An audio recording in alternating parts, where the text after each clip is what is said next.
Hello students. आज हम लोग बात करेंगे रोमिंग एंड हैंड ऑफ की। देखिए, सेलर कम्युनिकेशन क्या होता है कि रोमिंग क्या होता है। रोमिंग का मतलब ये होता है कि when a mobile unit moves from one cell to another, possibly from one company service area into other company service area requiring roaming agreements. तो मतलब जब कोई मोबाइल यूनिट जो है वो मूव करता है एक सेल से दूसरे सेल में, और जनरली क्या होता है कि अगर जैसे मान लीजिए एक एरिया कोई और कंपनी सर्विस प्रोवाइडर है, दूसरा एरिया कोई और कंपनी सर्विस प्रोवाइड कर रही है, तो उसमें मोबाइल यूनिट जब मूव करता है एक जगह से दूसरी जगह तो उसको कहते हैं रोमिंग। और रोमिंग में क्या होता है कि कंपनी लेवल पे दैट रिक्वायर्स रोमिंग एग्रीमेंट्स। अब इसमें क्या होता है, ऐसे मोबाइल यूनिट चाहे कार है आपका, चाहे पेडिस्ट्रियन है, मतलब आदमी चाहे कार से जा रहा है चाहे पैदल जा रहा है, moves away from the base station trans receiver, it is communicating with the signal strength begins to decrease.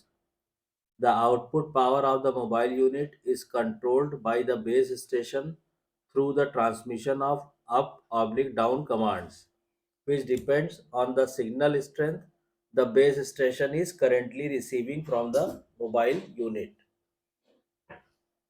मतलब कि बेस स्टेशन से जो सिग्नल मिल रहा है मोबाइल यूनिट को, और मोबाइल यूनिट अगर उससे दूर जा रहा है बेस स्टेशन से, तो धीरे धीरे वो सिग्नल जो है वीक होते हैं। When the signal strength drops below A pre determined threshold level, और जब सिग्नल लेवल एक पर्टिकुलर लेवल से कम हो जाता है, मतलब मान लीजिए अगर से हमने कहा कि ये हमने एंटीना लगा दी से, if this is base station, ठीक है, और यहाँ पे ये मोबाइल यूनिट में ये हमने कहा कि मोबाइल यूनिट है, मान लीजिए, ठीक, इसमें हमने कहा कि इसके अंदर मोबाइल है और ये बेस स्टेशन है। अब इसमें क्या होगा कि मान लीजिए ये इस तरफ इस डायरेक्शन में मूव कर रहा है, तो अभी जैसे बात मोबाइल यूनिट जो है काम कर रहा है, कम्युनिकेशन कर रहा है, और कुछ टाइम के बाद ये मोबाइल यूनिट जो है यहाँ पे आ गया, ठीक है, ये मोबाइल यूनिट जो है ये यहाँ पे आ गया, ऐसे समझ लीजिए आप। मूव करते करते तो क्या होगा कि धीरे धीरे जो सिग्नल, जो बेस स्टेशन से जो सिग्नल ट्रांसमिट हो रहा है, वो जो मोबाइल रिसीव कर रहा है वो वीक होता जाता है, ठीक। और when the signal strength drops below A pre determined level, तो ऐसे दूर होने पे सिग्नल वीक होता है, और जब सिग्नल का लेवल जो है पहले से डिसाइडेड प्री डिटरमाइंड लेवल से कम हो जाता है, जो थ्रेशोल्ड लेवल होता है, the electronic switching centre locates the cell in the honeycomb pattern that is receiving the strongest signal from the particular mobile unit। तो फिर क्या होता है कि जो इलेक्ट्रॉनिक स्विचिंग सेंटर होता है वो लोकेट करता है सेल को हनीकॉम पैटर्न पे। किस पे? Honeycomb pattern. इस पैटर्न पे जो इलेक्ट्रॉनिक स्विचिंग सेंटर है, इलेक्ट्रॉनिक स्विचिंग सेंटर, ये फाइंड आउट करता है कि उस मोबाइल यूनिट से, the electronic switching centre locates the cell in the honeycomb pattern that is receiving the strongest signal from the particular mobile unit, and then transfer the mobile unit to the base station in the new cell। तो ये जो electronic switching centre है ये find out करता है कि इस mobile unit से कौन सा सेल स्ट्रॉन्गेस्ट सिग्नल रिसीव कर रहा है, ठीक है, और फिर वो क्या करता है, इस मोबाइल यूनिट को ट्रांसफर कर देता है दूसरे बेस, उस बेस स्टेशन में, ठीक है। तो फिर ये जो दूसरा बेस स्टेशन है ये इस मोबाइल यूनिट को सर्विस प्रोवाइड करने लगता है, ये काम होता है। अब इसमें जो इम्पोर्टेंट चीज है, one of the most important feature of a cellular system is its ability to transfer calls that are already in progress from one cell site controller to another as the mobile unit move from cell to cell within the cellular network। अब इसमें जो challenging job होता है, जो important feature होता है cellular system के लिए, वो ये होता है कि अगर कोई मोबाइल यूनिट जो है, कोई मोबाइल यूनिट ऑलरेडी कम्युनिकेशन कर रहा है, या कोई आदमी मान लीजिए मोबाइल पे बात करते हुए वो एक सेल से दूसरे सेल के रीजन में ट्रांसफर कर जाता है, बात करते हुए चला जाता है, या कार से है तो मूव कर जाता है। तो क्या होता है कि the base station transfer includes converting the call to an available channel within the new cell's allocated frequency subset. तो ये मोबाइल यूनिट जब दूसरे सेल के उसमें ट्रांसफर होती है एरिया में, तो the base station transfer includes converting the call to an available channel within the new cell's allocated frequency subset. The transfer of a mobile unit from one base station control to another base station control is called a hand off और hand over. तो इसी चीज को मान लीजिए ये जो mobile unit है अभी यहाँ पे है, और ये ये जो बेस स्टेशन है ये इसको सर्विस दे रहा था। अब इस बेस स्टेशन की जो रेंज मान लीजिए यहीं तक है, ठीक है, ये हमने हेक्सागोनल बना दिया। अब यहाँ दूसरा बेस स्टेशन लगा हुआ है, सपोज कीजिए दूसरा बेस स्टेशन लगा है यहाँ पे, ठीक है, यहाँ पे, और इस बेस स्टेशन की जो रेंज है वो ऐसे दी हुई है इस तरह से। तो जैसे ही ये मोबाइल यूनिट क्रॉस करेगा इसको, इसके एरिया क्रॉस करके इसके एरिया में आएगा यहाँ पे, तो इस मोबाइल यूनिट का जो कंट्रोल है वो इस बेस स्टेशन से उठ के दूसरे बेस स्टेशन पे आ जाएगा। ठीक, तो इसी प्रोसेस को क्या बोलते हैं, इसी प्रोसेस को बोलते हैं हैंड ऑफ, या इसको हैंड ओवर भी बोलते हैं, हैंड ओवर। ठीक, मैं रिपीट करता हूँ, इसको सुन लीजिए कि the transfer of a mobile unit from one base station's control to another base station's control is called a handoff। Clear? जब एक बेस स्टेशन के कंट्रोल से लेकर मोबाइल को दूसरे बेस स्टेशन के कंट्रोल में भेजा जाता है, डाल दिया जाता है, this process is called hand off या हैंड ओवर। अब इसमें क्या है कि hand off should be performed as infrequently as possible and be completely transparent, मतलब सीमलेस टू द सब्सक्राइबर। ठीक है, तो हैंड ऑफ जो है, पहली बात तो इनफ्रीक्वेंटली मतलब कि कम से कम होना चाहिए या करना चाहिए। ठीक है, जितने कम हैंड ऑफ होंगे आपकी कम्युनिकेशन की क्वालिटी उतनी अच्छी रहेगी, पहली चीज। और दूसरी चीज, हैंड ऑफ को जब परफॉर्म करना चाहिए तो वो एकदम ट्रांसपेरेंट, मतलब सीमलेस। सीमलेस मतलब कि जो यूजर फोन पे बात कर रहा है उसको अंदाजा भी ना मिले कि हम एक बेस स्टेशन के कंट्रोल से दूसरे में ट्रांसफर हो गए हैं। तो ये क्वालिटीज रहनी चाहिए जब भी हम हैंड ऑफ की प्रक्रिया को अकम्प्लिश कराते हैं, पूरा कराते हैं।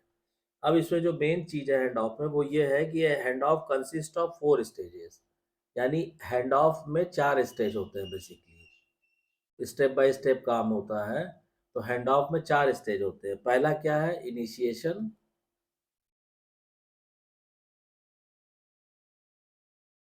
सेकंड होता है resource reservation.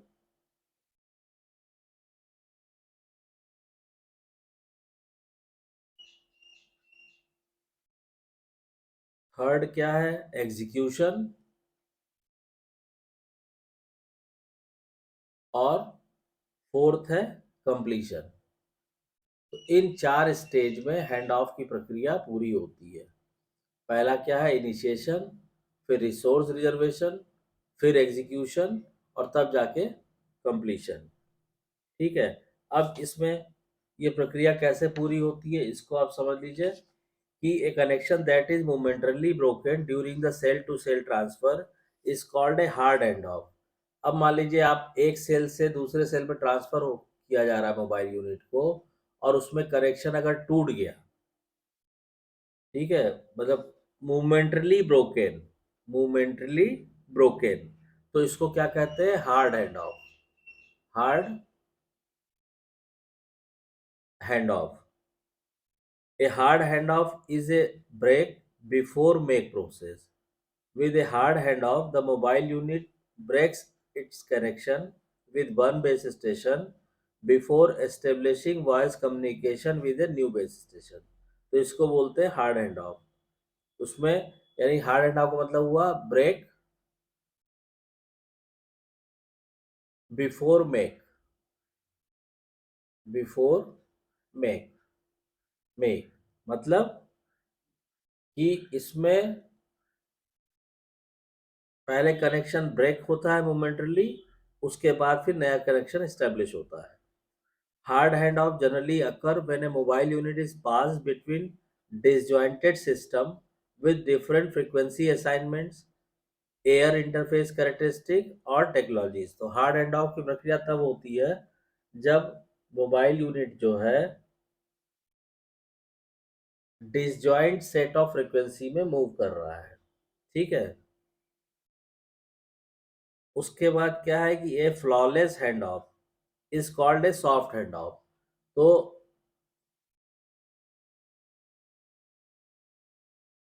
Soft handoff क्या होता है, जिसमें कोई गड़बड़ी नहीं होती, उसको बोलते हैं फ्लॉलेस हैंड ऑफ। ठीक है। इसमें क्या होता है कि a flawless handoff is called a soft handoff and normally takes approximately 200 millisecond, which is imperceptible to voice telephone user, although the delay may be disruptive when transmitting data। तो ये flawless hand of जो है एकदम seamless hand of होता है, user को अंदाजा भी नहीं मिलता है, और इसको करने में करीब 200 मिली सेकेंड, बस इतना सा टाइम लगता है। ठीक है।